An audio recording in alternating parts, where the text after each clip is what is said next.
Evening everyone, I'm on my way into York Station.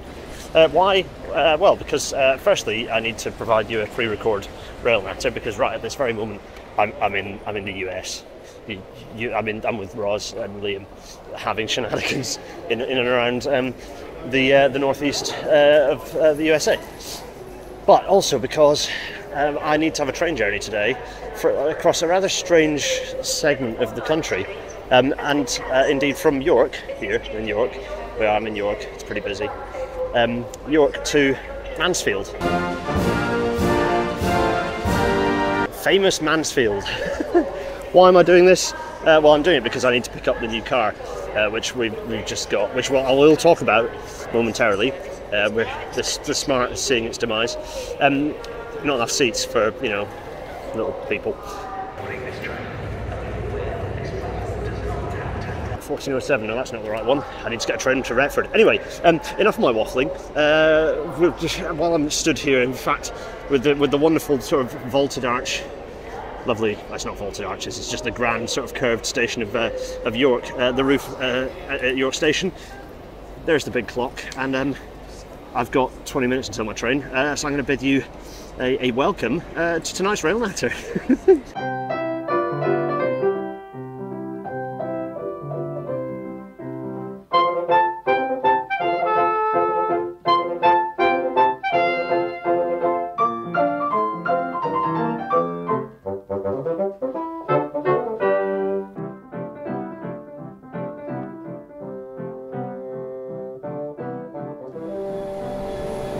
And as the Intercity 225 fades away, it's all kicking off in York Station. I just walked past Ian Prosser. A Lumo service just whizzed through over there. Look, there's a Lumo.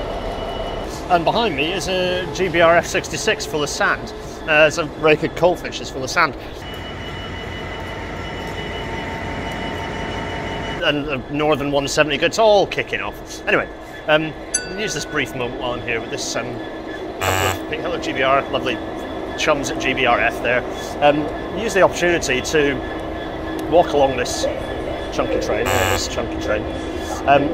make my way to the actual train I need to get onto, and talk about, it's got oleo buffers, these wagons, coalfish, full of sand, lovely. Anyway, what am I on about? What are the reasons that you're joining me? Well, firstly, you're joining me, also, look behind, look, it's Rail Alphabet 2. There's quite a bit of it around now. It's still slowly converting the station. Anyway, I'm waffling because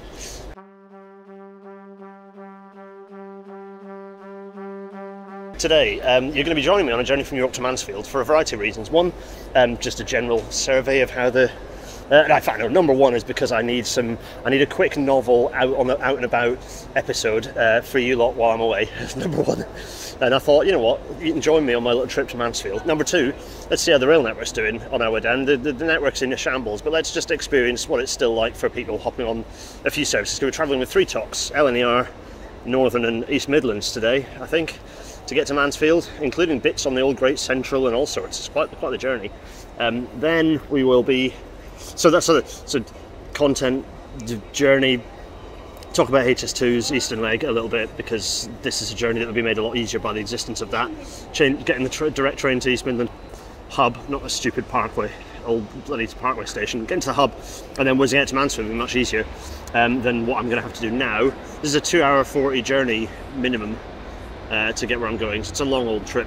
And then what's the fourth thing? Oh yeah, talking a little bit about carbon emissions and car choices, since I'm doing this whole journey, this whole rail journey is being done so that I can get a new car. Well, not new, second-hand, but anyway, that's the point of it all. So that's what we're going to be doing. So you're going to join me on this little adventure. I always say it's going to be a short one, but I really do think this is going to be a short one. It's going to be quick to edit together, and also there's only so much of just my face and sound effects that you can cope with. Anyway, let's hop on a train, shall we?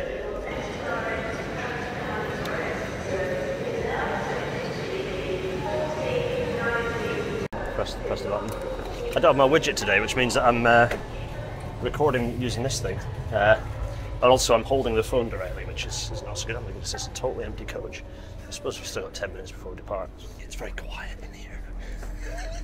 Yes, so first train, LNER. We're changing Retford and Worksop, I think, are the two places we're changing. This is a middle of the day train, 1402, 1403 departure out of York. So it's quite quiet. Well, I say it's quite quiet. Quite a few people. I just helped someone on their buggy onto the train. Do you want me to hold this one? Because, you know, no level boarding, hopeless. So that coach is full. The one I'm just walked through is empty. A bit weird. Anyway, reservations. This bit will be quick-ish. Oh. This is the 1403 LNER service. 1403. The train will be calling at Doncaster, Retford, Newark Northgate, Grantham, Peterborough, Stevenage and London King's Cross. My name is Jodie, your train manager on board this service. Yeah, we're going. We're going to be going. We're going to move. We'll go through Colton Junction. I'll get very excitable. In the meantime, I'm going to get some work done.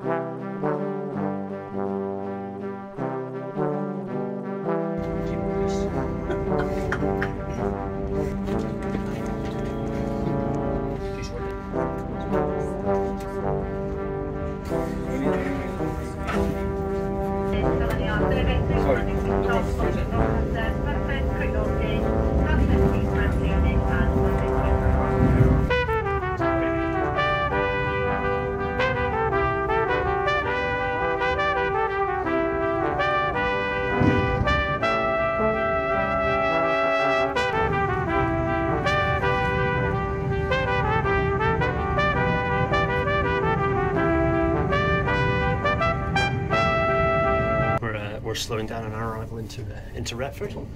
Yeah, it's funny, we just kind of south of Doncaster, this train got pulled over into the slow siding. It's actually pulled into a siding to let a Grand Central whiz through at full speed. So just nice to see. Oh yeah, look. Just abandoned the fast lines going into Retford. Anyway, which is quite interesting because it'll relate to the thing that I'm going to talk about. We're not in Retford very long, I think like 5 minutes change. I need to hop into platform 3 to get the train to Worksop. But yeah, it's interesting thinking about congestion on the East Coast Main Line, just reading C61, you know, Mark's little thread on Lumo and LNER and how much of the market share is now dominated by rail between London and Edinburgh on the East Coast, which is cool, up to 50+%. Partly though, that's less about rail increasing share and more about the airlines not pulling passengers back, but it's good news in any case. But it's absolutely relevant to congestion on the East Coast Main Line, and something that, you know, the East Coast Main Line is full. it's full, and the only way we get more long distance non-stop services on this line, as the IRP was proposing, is by sacrificing the trains like the one I'm on now that's stopping at Retford, which is bad. Open that door. Hop out.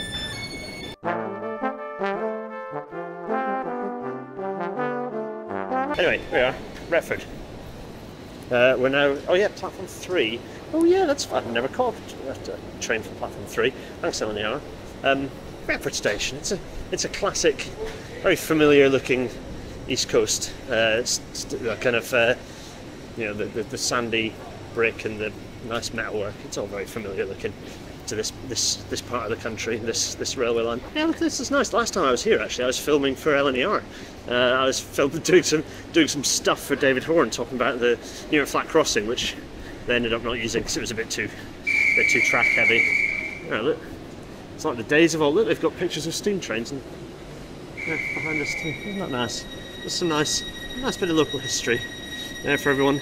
We're going down this way to get onto. So is this ramp? This feels new. I don't remember it being like this when I walked down. When I walked down here last time, there's a sign using the East Coast typeface, which is quite funny. Yes. Anyway, we're heading down to platform 3 to get a train over to Worksop. That LNER service is going to whiz past behind us. Does that mean they've got rid of the steps? I wonder. This is quite substantial. There's a train disappearing off our little LNER service. Take me down from York. It's a glorious day. I just don't know what the weather's like now. It's 7 PM on a Wednesday in a week and a half's time. Anyway, platform 3. Platform 3 to Worksop, Sheffield and Meadowhall. Platform 4 to Gainsborough and Lincoln. It's very clear.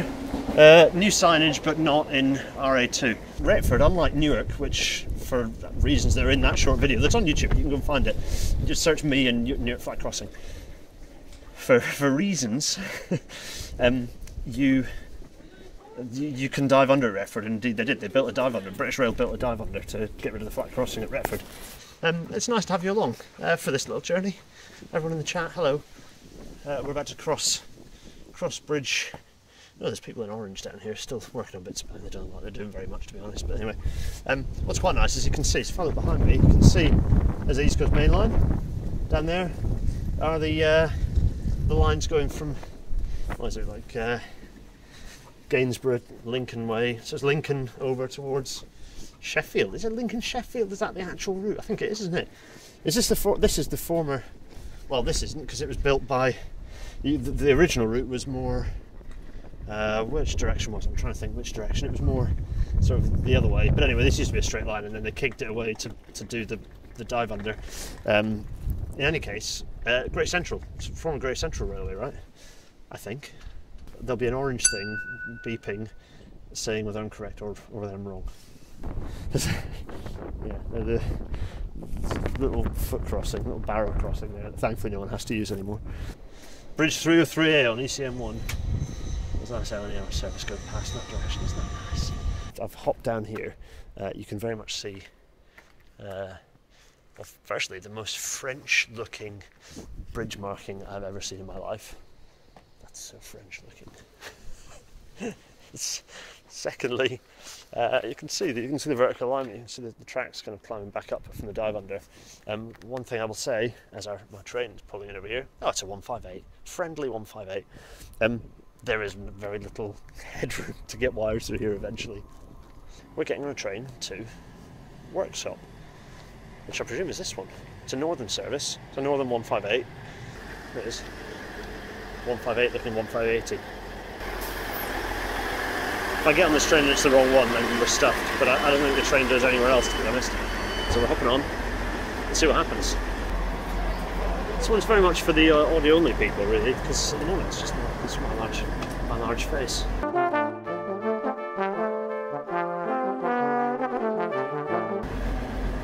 Service to Leeds, yeah, that's right.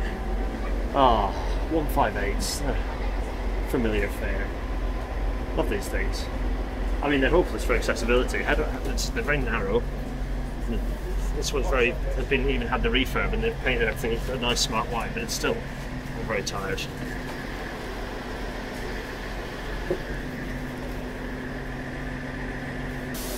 Vigorous BR vibes in here, unavoidably. Anyway, built in Derby. They've done the network proud, I think, the 158s, given that they were like the crack expresses for a while, or were seen as such. Not so much anymore. Anyway, what was I waffling on about? So I've hopped on here. We talked a bit about HS2, the fact that the eastern leg is critical, given that there's all this, additional desired traffic on the East Coast Main Line. But if we're going to run more local services through stations like Retford that don't get enough services, frankly, I was hoping to stand up on the station for a bit longer to experience the trains going through without stopping, of which there are far too many. The issue with that sort of thing is that it's the local services that then connect to the long distance services that are useful. Long distance services on their own aren't good enough. You need to have the connecting local services. Obviously the integrated rail plan was bunkum, but absolutely prioritised those long distance services, and actually explicitly within the IRP it sacrificed service to places like Retford. I think Retford lost its north facing service, like other than to Doncaster you couldn't get to, like they lost all the York services. So yeah, not very good. Moment of truth. Well, the next stop is Worksop, actually. Oh, there we go. I've never done this bit of railway. It's brand new. You get to experience the delight in my eyes as I do a brand new bit of railway. Let's see. Not really much for it to film right here. Should I go in the middle? Yeah, let's do it. What exciting is out this window? Other than the jagged mind the gap sensor. Not very much, really. I'll tell you all about it when I arrive in Worksop.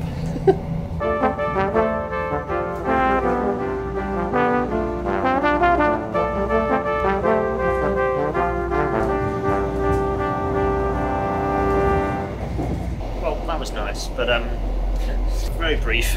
It was very brief indeed. We're going through Worksop. Yeah, I think we're arriving into Worksop station as it is. That was a lovely bit of railway. Very nice. I'm just next to the loop, which is a bit weird. There, see. It's quite busy.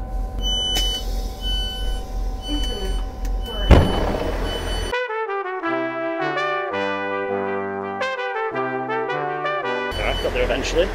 There we go, that was that. Lots of people wondering what the hell I'm doing. Yeah, here we are, Workshop Station, very much on the threshold between the North and the Midlands here, like on the edge of Yorkshire and the East Midlands. Satisfying straight bit of railway in this direction. If I stand here in front of this train, to what extent you can see that. Maybe if I need to come out a little bit further and stand. Here's Workshop. Look at this, is quite nice, isn't it? Workshop. It's got some TLC. Painted the ish. Okay, the paint's fading a little bit, but clearly once a bigger station. I'm stood on. In fact, both of these platforms appear to have been largely reconstructed, but the actual station shed. It's very nice. Look at that. That's very nice. That's really quite a nice station. If I stand here, I'm going to stand on the edge. The train's going to go, but you can see the straight line of the track behind me just disappearing off into the distance. If I stand here, you can sort of see it better behind the signal. And there's a 158 about to go past. Going this way. The cheerful looking driver, little wave, lovely job. Thanks, Northern. Yeah, it's a train, going that way. Lovely 158. This is very nice, isn't it? Looks like the sort of thing I'd find in Aberdeenshire. You know, it looks like it's more like granite than limestone. Anyway, oh, they've got RA2 up on for the workshop name, not on the platform numbers though. But anyway, Double Arrow would have words to say about this. The way they've centered it on the text, they've centered the text on based on the end height, not the drop height, so it doesn't look quite right. Anyway, they're still the old Northern way out signs, so they haven't really done much to replace it. But anyway. I'm going to walk this way, not just so you can see this lovely station bridge, also, more importantly, the sign for the public bar. Gateway to the Dukeries apparently is works up there, public bar. But also because, for a variety of fetching things, this station bridge behind me, which is hopelessly inaccessible, but it's a classic lattice, lightweight station footbridge, it's quite nice. But also because if I go this way, there's a signal box. There's a signal box. Also, this enormous painted wooden sign with a full stop. Look, there's the workshop. Look. Workshop. This can be the workshop. It's very nice, isn't it? Well, I stand this way and go, the signal box. It's very fetching, isn't it? Look at that. Oh, it's a classic. There's a level crossing station signal box. It's just straight out of your Hornby set. Yeah, both these platforms appear to have been reconstructed, and it looks like there was more railway around here. There definitely would have been like the goods yard over there and various bits and pieces around. But in terms of what the rail network's looking like, well, we've not had any. You know, I was looking at the train services. I just used Google to find what the quickest train journey was, as I normally do for train planning. I just go on Google and search what the quickest connection is, which doesn't always pick up cancellations, so particularly at the moment. So it's risky, especially across the Pennines with TPE having their service completely obliterated. But so I followed that, which was, what was it, 3 minutes past 2 from York, got into Retford, got a 5-minute change, hopped onto the workshop train. Now here for half an hour. We'll hop. Such a bit of a rubbish change. Hop on the train. This is why local services are important as well, because more frequency means that changes become less of a problem. Half an hour change is quite a chunk out of the day. You know, I'll fold my laptop out and get on with things, but that's, you know, it's quite a chunk out of the day. Anyway, then it's the train down. How long is that? It's like a 40-minute service down to, no, maybe not even that long, down towards Nottingham, hopping off at Mansfield. That's the plan. But it's run fine. The LNR service is fine. A little bit sort of put in a siding to let the GC service whiz through. That northern service is absolutely fine, pretty busy. What else have we got left? We'll see how this one is, but this all seems fine. There is a lot of the rail network is kind of running okay, all things considered, which is possibly why we're still seeing ridership. Okay, there's that. Remember that last week we were looking at that macro trend of that potentially things dropping. You can sort of see if you get rid of all the noise, there's that drop. I've just been watching the lights of a train approaching for absolutely ages. Probably it's a straight line for about 3 or 4 miles. I wonder what's going to pull in. It looks like it could be it's kind of hard to tell. Is it a 170 or something? Anyway, we'll find out momentarily. Oh no, it's a 195. Of course, it's a 195. It didn't have a gangway. I could just about see the lights. Anyway, it's absolutely silent here, so I'm going to leave you to it.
Well, from Express Sprinter to Super Sprinter, because we're getting one of these. It's the EMR 156, which we're hopping on to go to Mansfield. Somewhat of an anticlimactic service, but you know, two-car. Well, we were on a two-car 158, we saw a two-car 195, and now it's a two-car 156. Oh, by the way, there's a reason why, you can see it just over the top there, little stacks, chimney stacks poking up. There's a reason I find the station building here so familiar, and looks like where I grew up in the northeast of Scotland. It's because it was built in the Jacobean style, which is quite similar to lots of the baronial stuff up in Scotland, and I dare say a few of the stations as well. Anyway, it's very nice, isn't it? I wonder if Inverurie station is in the Jacobean style. Again, an orange thing will ping here. Right, let's hop on this train, shall we? Since this is the one going in the right direction. Oh,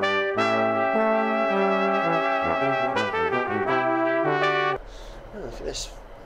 Glamorous. Anyway, right, enough of that. It's not a hugely busy train, as you can see.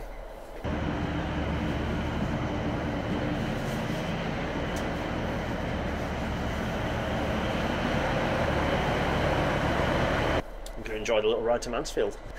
We'll have a little walk around Mansfield and hop on a bus to my final destination. It's a bit bleached, but there's an awful lot of stored units back there.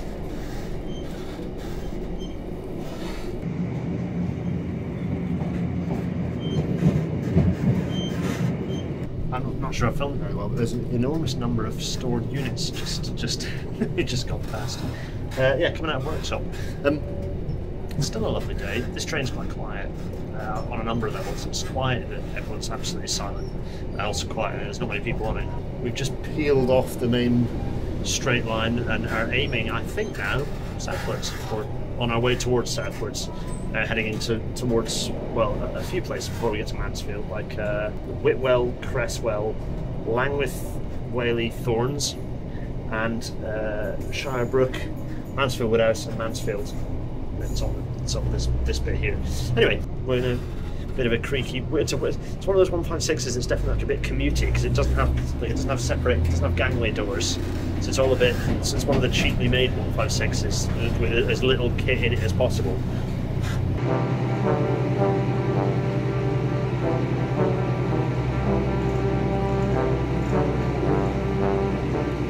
So we're just working our way into weaving out, well, not weaving actually, because it's quite a decent main line alignment. So you realise this is what's now known as the Robin Hood line. So previously chopped, now reinstated, or was reinstated, what, 25 years ago or something? Or was it more recently? I can't quite remember. It's got a horrible BR-ish hybrid logo for the line, but there we are. Beggars can't be choosers. But the line's very nice. Oh, this train is, I just can't see out the windows. They're just completely, it's completely scratched to hell. Also, it's quite weird seeing this very bodged-in disabled toilet.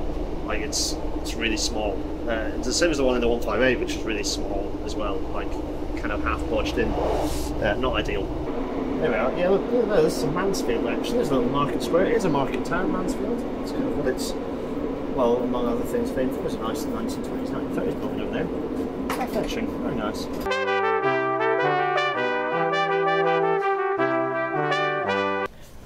We're off. There we go. Very nice. Yeah, look, it's got these are the Robin Hood line arrows. These ones here. This station looks suspiciously Midland. Was this, because there's lots of Great Central stuff through here, but actually I think the Great Central's lines through Mansfield are over there. Thanks, little Super Sprinter. It's going to disappear off towards Nottingham now. Yeah, we're above, well, I'm not sure. If I look this way, oh, there goes the train. Yeah, see, yeah, it's off, disappearing off into the distance. Cheerio. My instincts, although not particularly well honed, were right. This is indeed a Midland Railway station. 1872, John Otway Sanders, as in the Midland Railway's kind of iconic architect. The station was opened much earlier than that, like in 1850 or 1849, but this was built in 1872 by the Midland. So there you go. It's all quite smart. It's a bit of an anticlimax on this side, but it's fun on the other side. I mean, as with a lot of these places, it's a grand.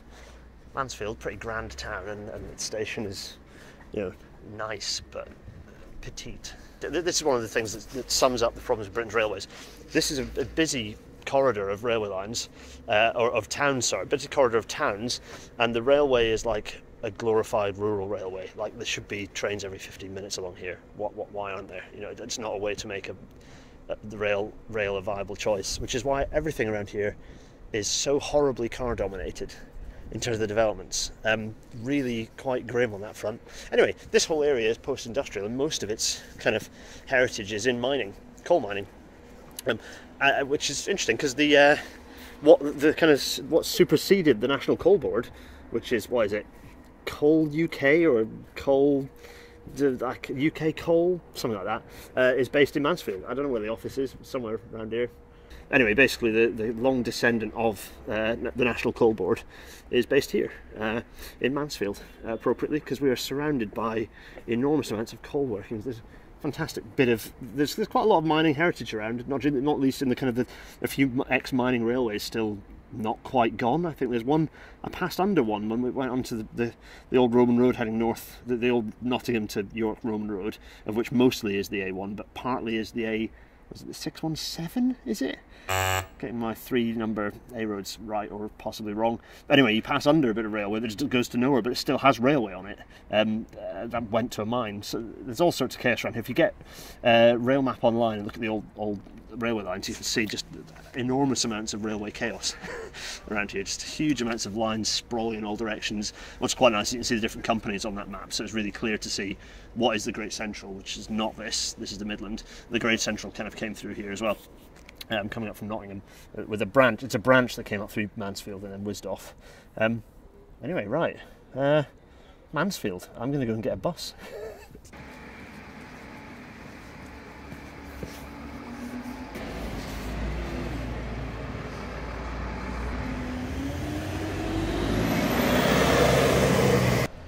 Down here kind of by the bus station, which is, not that way, it's over here, look, bus station, there we are. Fair play, it's pretty grand, and next to the railway station, it's sort of well integrated, but the trouble is, there's not enough frequency of train service for it to be properly integrated. So what's also quite nice is if I just turn around, look behind me, you can see quite a grand bit of railway viaduct action, actually. Yeah, it's not bad, is it? Very nice, very grand. Right, I have to cross here, I'll get run by bus and get either the 27, the 28 or the 29.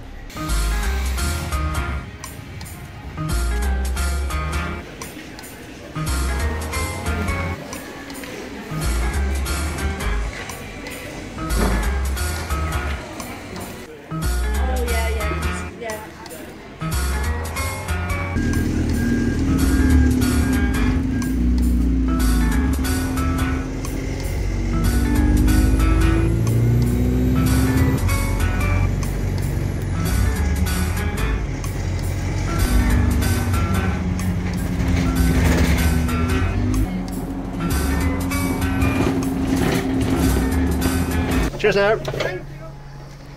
So there we go, that was a bus journey in from the centre of Mansfield.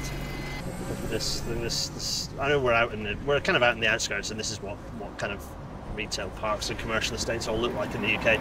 But I think it's particularly bad. When Dean and I were, ironically enough, driving our way through, because we had to drive on the way down, because we were dotting between lots of different places to try out different alternative vehicles to replace the Wee Smart, which is the last thing I'll say in this episode before I disappear off northwards. But we were just driving through Mansfield, and it's just, everything is just huge car-based development, particularly in the centre of town with the inner ring road and all sorts.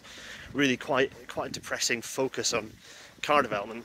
And here I am, surrounded by new cars. Actually, my favourite potential new car that I really want to get, but it just doesn't have the range yet, and it's also very expensive, is a Honda E, which is over there, just for those who are nerding out.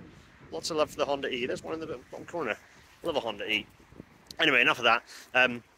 The last point I make, I don't know how on earth this episode is going to snarl together, and does it even have a theme? It's just going to be that time Gareth went to Mansfield on the train, which is, I suppose, what this is.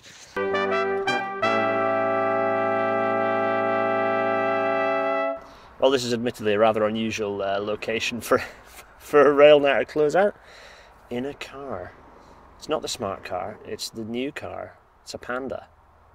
Which kind of brings us to the last segment. By the way, appropriately, I'm sat. This is where I'm going to close, because over there, behind me there is that's the old Great Central Railway. It still runs. It's the line to Lincoln. I think it's still extant. Mansfield, Lincoln. I don't know what uses it. The nerds out there, everyone in the chat, say who's using it. Anyway, I have no idea what this episode is going to look like, but I'm going to close out on a point about electric cars, and which lots of you have seen on Twitter before, about electric cars and second-hand cars, and what the best thing to do for the future is, given, if you have to have a car, if you need a car. The final point is, it's interesting because today a load of people were sharing my old thread from the 1st of January about the smart car and about like using an EV versus driving, continue to run the smart car. All the work that I did, some analysis in that, very basic calcs, but it can be basic. They don't need to be over scientific. You can do the calcs quite easily based on what the embodied emissions are for building a car, what the tailpipe emissions are, but what the well to tank emissions are as well. You've got to consider those too, and then versus the generation of what is largely emissions free generation of electricity, although it's not so much the case in the UK because we have the emissions density of our electricity is not great, even worse at the moment. Anyway, that's all waffle. The point being, the best thing you can possibly do still, because of how much embodied carbon it takes to build a new car, is to either ideally keep your car running as long as you possibly can, or buy a second-hand car, which is exactly what we've done. We've got a second-hand car. Second-hand from 2015. It's had 2 previous owners, so further amelioration of the carbon, the embodied carbon there. And there are lots of calculations. Like, don't get me wrong, EVs are clearly the future for cars, but as lots of people in Serbia have found out recently, the electric cars they come with a horrendous cost to the environment. The mines to dig lithium out of the ground are an enormous blight on the planet, and it's not that yes, we will still need to have batteries. EVs are the future, but we need to reduce the number of cars on the road. The way you do that is by not buying new cars all the time. It's by using second-hand cars and continue to use the cars that we have as long as we possibly can. So anyway, that's my last point. This has been an adventure from York to Mansfield, and indeed, in this case, kind of partway back north again to York, because I'm having to drive our new car back to York. I hope you've enjoyed yourselves. I'm on holiday at the moment in your timeline. I'm in the US, as I said at the start. I've no idea what this is going to look like, but hopefully it's something interesting. Thoughts in the Discord. Shout at me in the Discord. I don't know. Do as you normally will. I don't know how long this episode will be. Maybe it will be a short one. Maybe it really will be a short episode. I'm going to have to clip out all my waffling to try and keep it tight. Anyway, enough of that. Thank you to all those listening. I've caught up with audio only. Thanks to all of you listening. The reason, by the way, everyone, the reason we've not had so many guests of late, or any guests of late, is because OBS broke Skype. The connection to Skype was broken. I think I've now fixed it, which means we can start having guests again. But I really apologise for not having guests. You've had to deal with my stupid face without anyone informed coming on for ages. But that'll be fixed. We've got guests coming in. So also the people who wanted to be joining as guests who've been waiting. Sorry to you. OBS broke. I have had to push things back.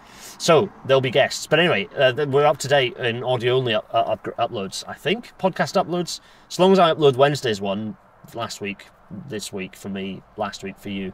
Hopefully that's uploaded, but it might not. Anyway, it's going to be hectic on Wednesday. Audio only, thank you. Patreon.com/Gareth Dennis to support this happening, more of this happening. And maybe not more of this is chaos, but better episodes that make sense, that have a purpose. Also, the Discord, GarethDennis.co.uk/Discord, for the Discord server, more of the YouTube chat happening in the corner.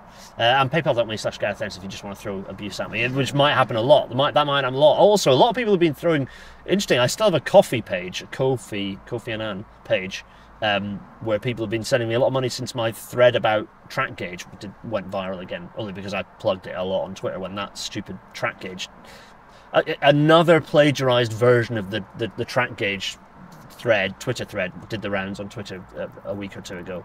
And so people have been finding my old coffee page, which I tried to destroy, but it's not possible. It's still there, so I think those pennies arrived somewhere. I need to work that out. Anyway, that's me waffling.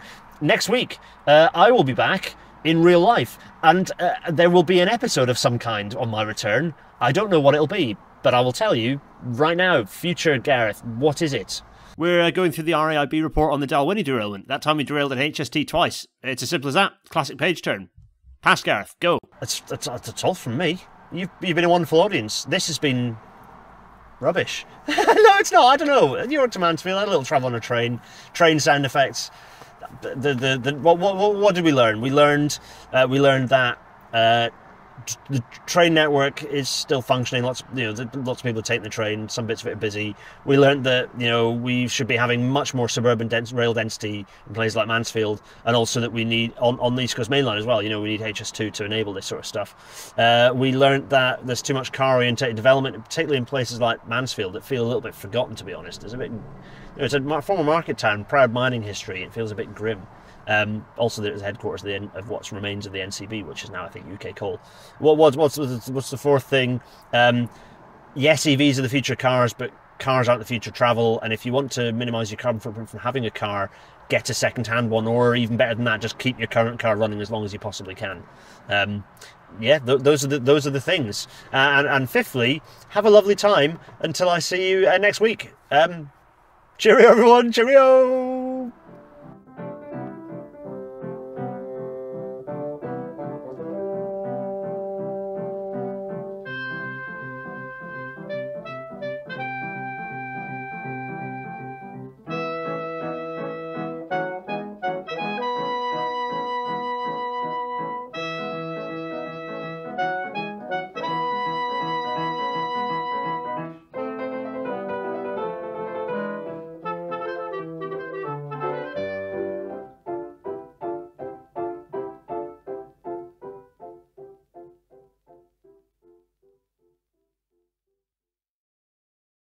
Fine East Anglian barley like this that helps make Mansfield bitter such a glorious pint.